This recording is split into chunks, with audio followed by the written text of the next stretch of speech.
À Bruxelles, on creuse pour trouver de l'énergie. C'est tout le sens du projet européen Brugeo qui vise à valoriser le potentiel géothermique de la région Bruxelles-Capitale.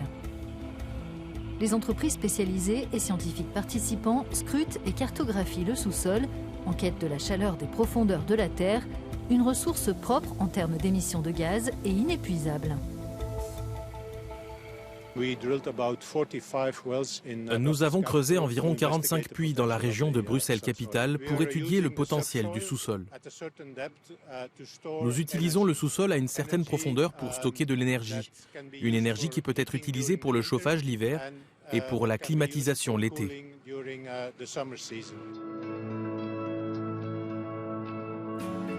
Dans le quartier de Tours et Taxis, quasiment tous les grands immeubles sont équipés en géothermie. Celui de Bruxelles Environnement est l'un des pionniers. Il comporte 8 puits qui descendent à 85 mètres de profondeur pour capter la chaleur du sous-sol.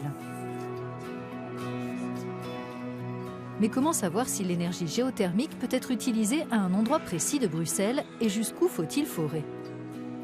Brugeo Tool, une application développée dans le cadre de Brugeo, permet de répondre à ces questions. On voit la région bruxelloise, on a plusieurs fonctionnalités. On peut visualiser le sous-sol en 3D, on peut faire des forages virtuels, on peut analyser la préfaisabilité géothermique au travers de l'application géothermique. Mais on sait très bien que le sous-sol il est naturellement chaud. À 10 mètres de profondeur, on a à peu près, entre 12 degrés ici en Belgique, et ça toute l'année.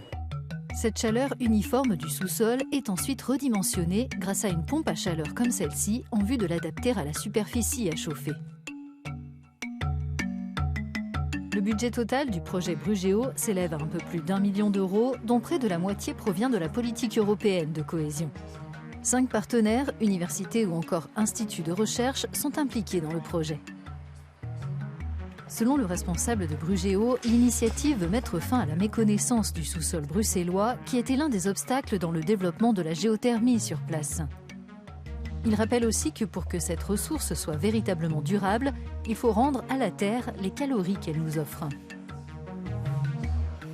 Il faut garantir que ce qu'on extrait pendant l'hiver peut être compensé par cette régénération naturelle durant l'été.